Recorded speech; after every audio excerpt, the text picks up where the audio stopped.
This podcast, I'm going to be meeting Susan, who is from Canada, and she helps in English pronunciation comprehension for the US and Canada. So yeah, I'm really looking forward to meet her. Hello, Susan. Hello. Yeah, I was just telling my audience about you that you are really into like your pronunciation coach and you are comprehensive for the US and Canada. What do you mean by that? Comprehensive? Comprehension? Comprehension. Yes. I guess listening. Okay. So speaking versus listening. That's all I mean. Yeah. Wow. And furthermore, Mhm. you love teaching and you love learning about languages and cultures, right? Yes, I do. Yes, very much. And you have worked with students who are from Asia, Europe, South America, Hmm. and you have helped them in advance in their jobs, apply to universities in the US and Canada, feel more comfortable being a part of the English speaking cultures in the US and Canada. So that's our Susan. I guess Yes. we're going to be talking about English. That's the thing that I do for a living. It's also a big part of my life, English. And I was Great. really looking forward to this conversation. Great. Well, And thank you for inviting me. I'm happy to be here. yeah, Uh, and I'm glad that you are here. I have lots of questions, Susan, to ask you. So, my first Okay. question is, Susan, what inspired you to become an English pronunciation and fluency coach? Yeah, so I kind of fell into this. I got into this because a family friend needed help. Oh, A friend of my uncle, actually. He is from Vietnam. He's living in the US now, and he was having trouble at work. And my uncle said, "Call my niece, she can help you." Um, so I worked with him for I think it was 2 months. It only took 2 months, and he regained his confidence and started. He re-entered the world basically.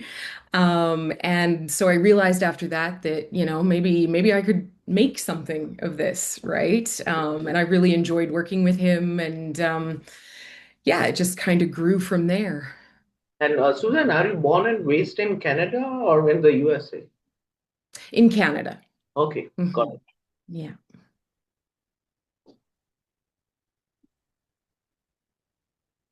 And how has your experience traveling around the world influenced your teaching style? I guess you've been to different places. Yeah, that's an interesting question. I've been to a few different places, spent time um yeah, I spent a few months in Argentina. I Oh, spent about a month and a half in Malaysia. I've traveled around Europe. Um and I think the biggest thing is English is perceived differently in different yeah. places, right? And so knowing how different cultures view English is really helpful because Mm, it's very different everywhere you go, right? yeah. So I think that's probably the biggest thing that has influenced the way I teach, from my travels is just that exposure to the different perceptions of English. Got it. Yeah. And in terms of like, if we try to, in terms of the significance of it, do you think it varies or is it equal? Like, are people crazy in like in India, people are literally crazy, but in like I want to know about other countries. Yeah, that's an interesting question. The I think yeah, it depends where you go. And I think the biggest difference, in terms of the perception of English, I think it has a lot to do with heritage. Okay. Um, so, you know, my, I have English heritage. I spoke English at home. My parents spoke English. So it is kind of tied into my identity, right? In a lot of places, English is simply a tool, right? You need Mm. it for work or school or something like Correct. that. So it's still very important, but it's not tied to identity the same way, if that Mm. makes sense. Yeah, So yeah, it's I wouldn't say that, I wouldn't say that people elsewhere don't care about English because they certainly do care about English and learning English and, the grammar and the crazy spelling and all of that. But yeah, it's a very different level of importance if your parents don't speak it and if your grandparents don't speak it, you just feel differently about it, definitely. right? Yeah. Yeah. True. Yeah. And in the light of what you are saying, Susan, like identity, Hmm. English is kind of, people want English to have like to be their identity in India. Like if English is imbibed in you, then people would look differently at you, you know. So Really? yeah, Huh. so like be it at your workplace, be it if you are a student or anywhere, if you're a good commander or English, you're gonna get a lot of respect from the society, from the like workplace, from your colleagues. So yeah, it's part of personality, I guess. It's not merely a language. It's a skill, Hmm. it's entire personality, and yeah, that's why I guess for me, whenever I like meet people like you, and when they talk about they have been to different countries, they have imparted the knowledge of English, I feel like yeah, it's a good thing that English is in demand and people Hmm. still want to learn it. Hmm. Yeah, interesting. Hmm. And one personal question, Susan, that has been bugging me for a long time. Like, do you think that AI would eventually like take over the jobs of teachers? AI, yeah, I've been reading a lot about different teachers' opinions on this, and yeah, and there is, there are a lot of things about language teaching that AI can do, right? Um, but truthfully, language is what makes us human, right? That, yeah, And it allows us to communicate in ways that other animals, other species can't, right? And so there's a lot of, the personality in language, like you were saying, and the culture, my heritage, any kind of language brings an aspect of humanity with it. And I don't think AI will ever get to a point where it can simulate the human experience. okay. I might be wrong. No, I 20 wish years that you from are not now. wrong. I wish you are Yeah, not I hope I'm not wrong. Yeah, because I think language is so important and the human connection is so important. And I really don't think that AI could ever replace that. wrong. So yeah, there are going to be aspects of English teaching that I think is going to take over. But ultimately, no, it could never fully take over from language teaching, the human language teacher, because, with a discussion of language comes a discussion of culture Yeah, and true, history and all of that. And yeah, definitely we need the human experience for that. So true. Yeah, yeah. yeah. I Yeah. hope that your forecast would be right. Yeah, I And hope so. okay, moving on, Suzanne. Many learners struggle with pronunciations. What are some of the most common mistakes you see, and how do you help students overcome them? Yeah. I mean that depends on where people are from, of Okay, course. But I think if we're talking universally, everybody from everywhere, I find that all the time my students try to pronounce too much, right. right? Yeah, We love to delete sounds in English, yeah, right? that's true. Yeah. The phrase I am going to, when you put it in a sentence, it becomes I'm gonna or I'm Mm. gonna or Mm. it True. becomes this tiny little, right? So I think the biggest thing that I have to keep repeating over and over and over again is just, relax the syllable, Yeah. relax the words together, stop trying to pronounce too much, right? And I completely understand you want to speak clearly so that you're understood, and it makes sense that you try to pronounce every sound. Yeah. But, the ironic thing about that is pronouncing every sound makes them harder to understand, right? True. So, yeah, if I had to pick one thing, that would be it, is yeah, stop trying to pronounce too much. Yes. Sure, yeah. In the light of what you are saying, Susan, like we Indians, we have this, habit. We try to pronounce each and every letter of the word. Like, Mhm. for example, if I take the word vegetable, so what we say, do you know what we Indians say? Vegetable. I don't know what that. Wait, I'll share it with you. Like, how do we pronounce this word? Do you know? Uh,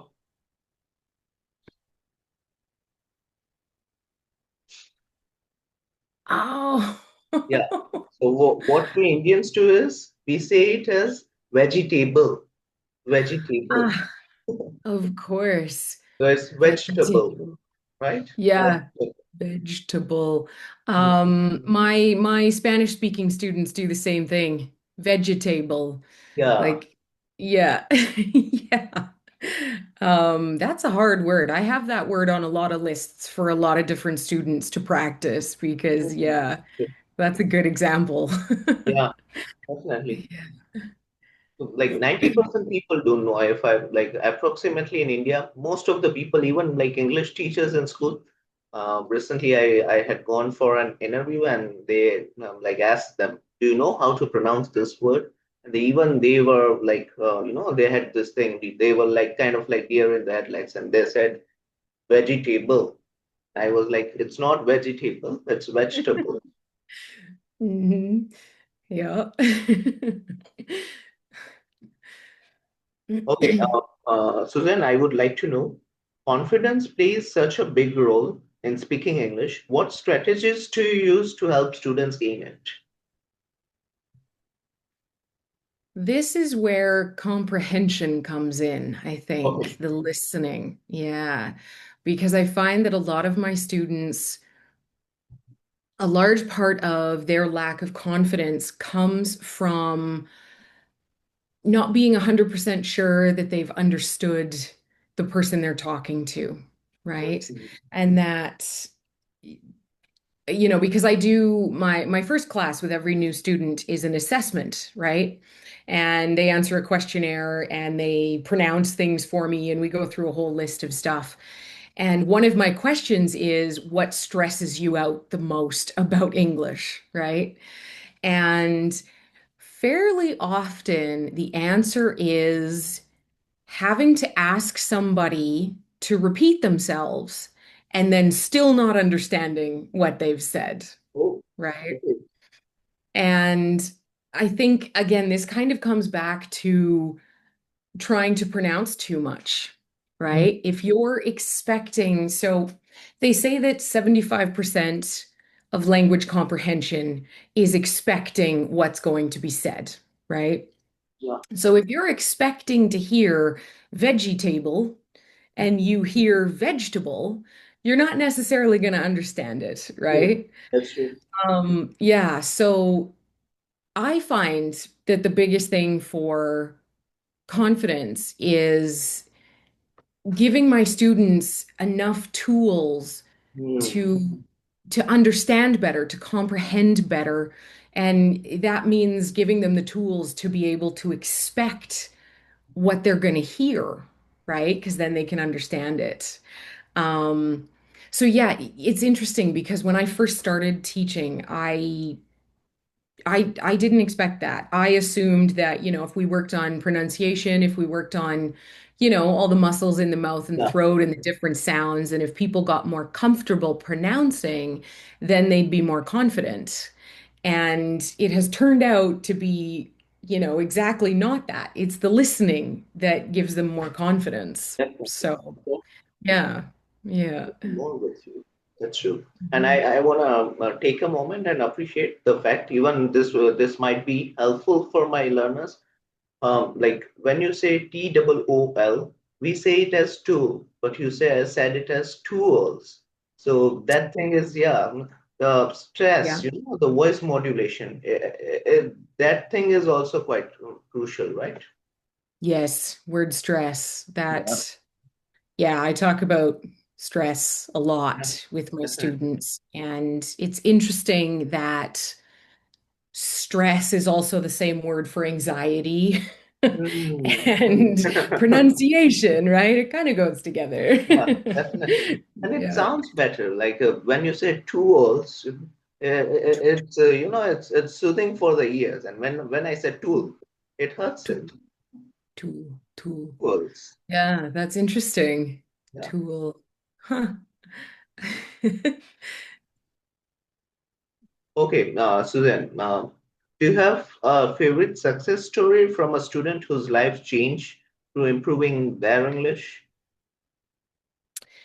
Yeah, I think my favorite story is still my very first student who was the family friend who he was having such a hard time and when we first started working together, he didn't want to speak at all. I would ask him questions and he would kind of just sit there and look at me like he was afraid to even speak, right? And I gradually coaxed him out, and yeah, we worked together. It was after his eighth class. So 8 weeks we worked together and we worked on weekends. So we'd meet in the morning and then he'd have the afternoon off. And we were talking on the eighth class. And when we were finishing our class, he told me that he was going to go to a coffee shop that afternoon so that he could practice his English and talk to the barista and see if people understood him. And I felt like that came out of nowhere because, it only took 8 weeks and he went from being completely unwilling to speak to all of a sudden he was going to go out into the world and speak English to people, right? Mm. And yeah, that was like 4 years ago now, but that's still my favorite story because it was such a difference. And I was so excited that, all of a sudden he would talk again, right? Yes. Yeah. Even one more time, I would like to tell my viewer students. You said you spoke some words that are genuinely I was trying, like I often tell to my students, WEEKEND. You said it, we can, right? We can. Mhm. Here Weekend. in India, what we do is we can't. We pressurize the D sound. We can't. So I tell them, Weekend. it's all about we can. Like if you don't say D, am I right? If we don't say D, is it okay? We can. Weekend. That sounds like a stress difference to me. You're kind of Oh, saying weekend with the stress on on D. end, and Hmm. I'm saying weekend with the stress on week. Yeah, Weekend. week and okay, Weekend. weekend. Yeah. Got it. Interesting. Hmm. Yeah. That's weekend. That sounds more like French to me. Because of Okay. course in Quebec, in Canada, I don't know if they do the same thing in France, but in Canada, they use the word weekend sometimes. They don't always use the French term is fin de semaine, right? Sometimes they say weekend in English, but Hmm. they put the Got it. stress weekend more like the way you're saying it. Yeah. That's interesting. And Hmm. one more thing, Susan, I noticed. How do you say the name of your country itself? Canada. So you are saying Canada, Canada, Hmm. Canada. And what we Canada. Indians do is we say Canada, Canada. We say Canada. And you are saying from the throat, I guess, Canada. Yeah, Canada, Canada. It's lower. Yeah. Yeah. Canada. Huh. You're adding Interesting. vibrations into it. Canada. And we say Can Canada. Canada. Canada. It Is it sound the yeah. right pronunciation or we have to say Canada? I mean, you don't have to say it the way I say it. No, you are I the native speaker ultimately. So, like, if yeah, have Canada. you I ever heard think anyone like the native speakers? Do they say Canada? Or it's always Canada. Canada, Canada. That would depend where you're from. Okay. Canada, Canada. My opinion on that is the word stress is still the same. Hmm. So we will understand you just fine. And ultimately, that's what's important is if we understand, right? Yeah, that is Um, correct. yeah, I have some students who are very particular and they want everything to be exact. And so we spend a lot more time working on vowels and yeah, throat sounds and all of that. But for the most part, Canada, Canada, we're gonna understand you. So it's Yeah. yeah, it's good. No, for like if a guy like me, like if I tell you honestly, I'm into accents. I'm really Mhm. trying to sound more like a native speaker. So that's why like yeah, yeah, Okay. yeah. Canada, Canada. So in that case, I would just tell you to open your mouth a little bit more on the first syllable, Canada, Canada. because you're right. It's yeah, it's low. It's a lower vowel, Canada. Okay, got it. Wow, Mm-hmm. intriguing. Mm-hmm. And how do you blend teaching language with helping students understand cultures and communication styles? That is a very interesting question because I find that I don't really have to plan for that because language and culture is so intertwined anyway. Sometimes it's hard to talk about one without talking about the other, right? Yeah. So I find that cultural discussions just they come up naturally in my classes, and I have a lot of discussions about specifically North American culture, right? Um, but so far, this may change, I don't know, but so far, I've never had to actually plan it. I find that it kind of integrates itself into the lesson because it's just so a part of, once you get to a level where you're really working on fluency, part of that discussion is just the culture behind it, right? And so, yeah, my students will say things like, for example, just the other day, I had a discussion of culture, which my student was quite embarrassed, but I found it funny because I was working with a student from France, Oh, and he described me as having a nice personality. okay. Now, when you say in English, she has a nice personality, Hmm. that means she's ugly. Really? Yeah. I didn't So know. it's not, yeah, it's not great. It's quite sexist, right? But he said this to me and he meant it as a compliment and I was very happy. But then I had to say, oh, by the way, don't say that to anyone else, right? So this thing, is it in the United States, in the UK, or it's everywhere? To be honest, I don't know about the UK, but definitely in the US as well.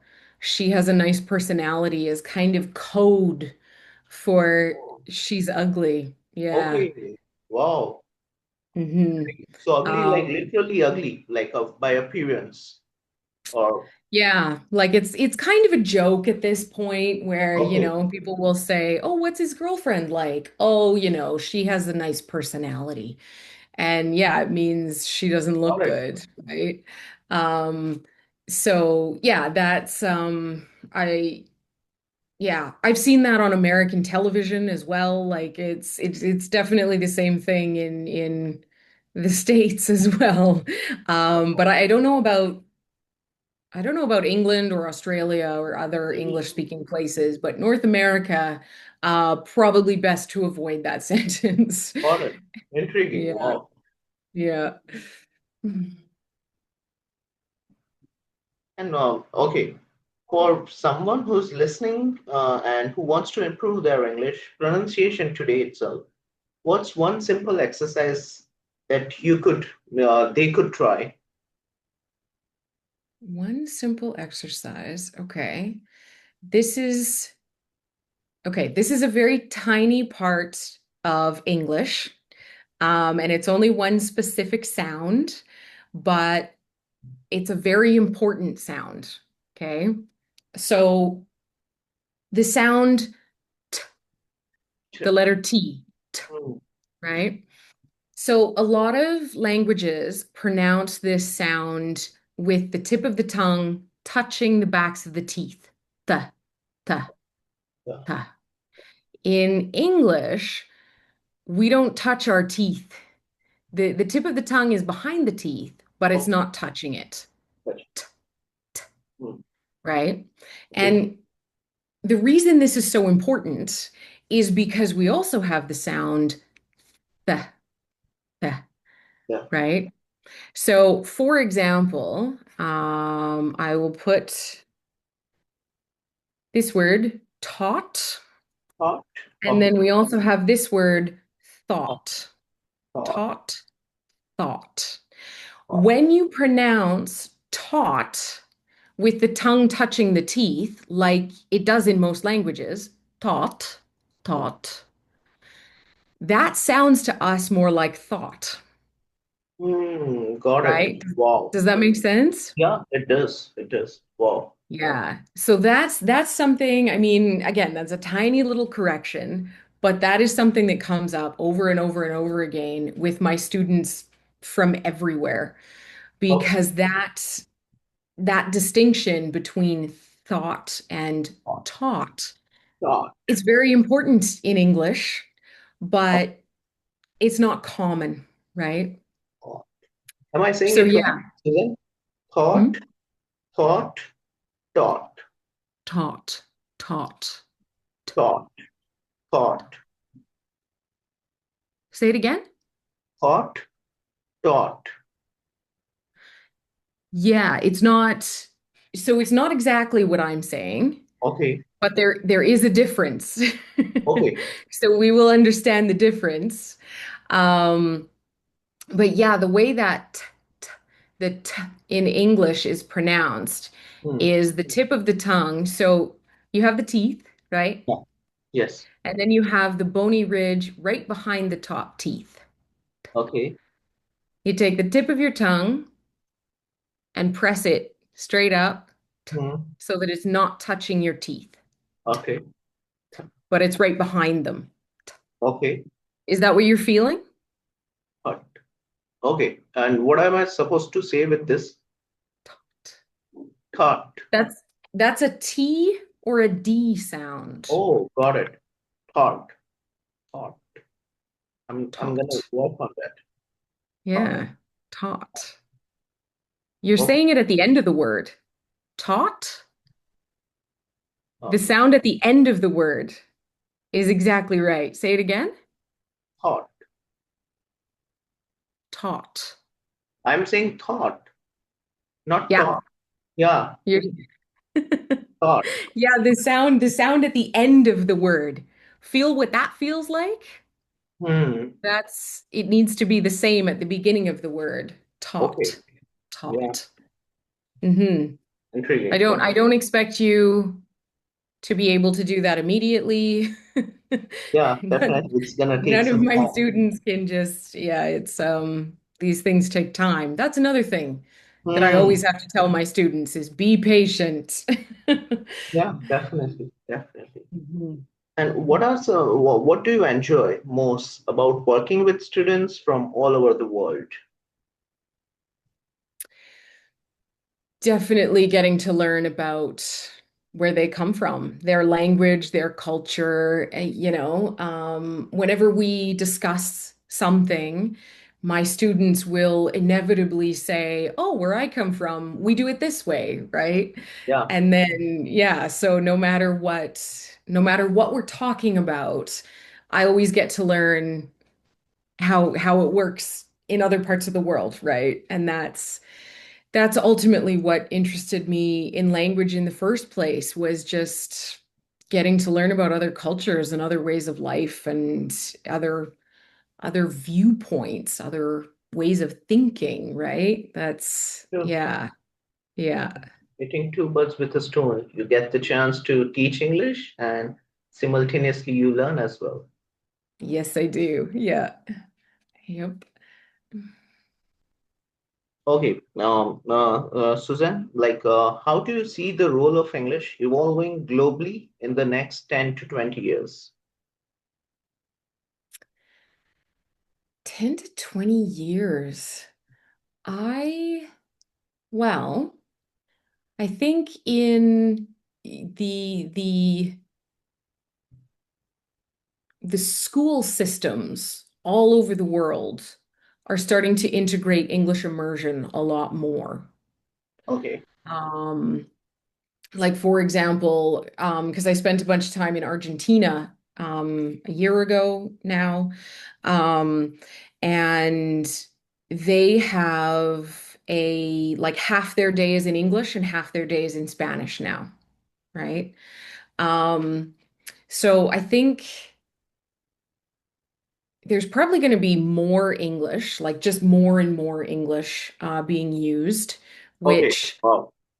truthfully, I have mixed feelings about that because I, as an English speaker, I mean, people learn English to travel, right? Sure. And I already speak English. So I go places and people go, "Oh, you speak English," and they want to practice their English with me and Yeah, definitely. and when I'm traveling so that I can learn their languages, right? Um, so, I want the opportunity to speak to people in their own language, in their own Yeah, country, got it. Hmm. Um, I also see a lot of shifts in English itself. Okay. So, which is to be expected. The all the different viewpoints of different cultures, obviously English is going to shift with everybody using it. Hmm. Um, I think a really good example is coffee. So in English, we have coffee, right? In many, many, many languages, you take coffee, Oh. right? So I'm finding like I traveled around Europe. I have a lot of friends from university, like exchange students who came to Canada from Europe to study. And last year I had the opportunity to go visit a bunch of them in Europe. It was great. Mhm. Um, and the French speakers, the Spanish speakers, and the German speakers all say, "Do you want to take a coffee?" Because Yeah. that's how you say it in their language, right? Yeah. And so I keep wondering to myself when everybody's going to start saying that, right? Because, you know, numbers always win out. If the Yeah, majority of definitely. people are saying something one way, the rest of us are Mhm. going to adopt it, right? True. And so, again, that's a tiny example, but, I see these shifts happening and I think, okay, when are we going to start? In Canada and the US and Britain. And, when are we just going to give in and say, take coffee because everybody else does? Right? Makes sense. Uh, Wow. Hmm. yeah. It's interesting. And So, one more thing, when you talked about everybody wants to talk to you, talk with you in English. I guess that's a privilege, Suzanne, because if we try to compare it with other languages, when it comes to French or Spanish, no one is gonna say, "Oh, I want to practice my French with you or Spanish with you." So I guess that's the privilege that about the English. The significance of English. Again, I emphasize on this. It makes me yeah. happy. Yeah. Yeah. Yeah.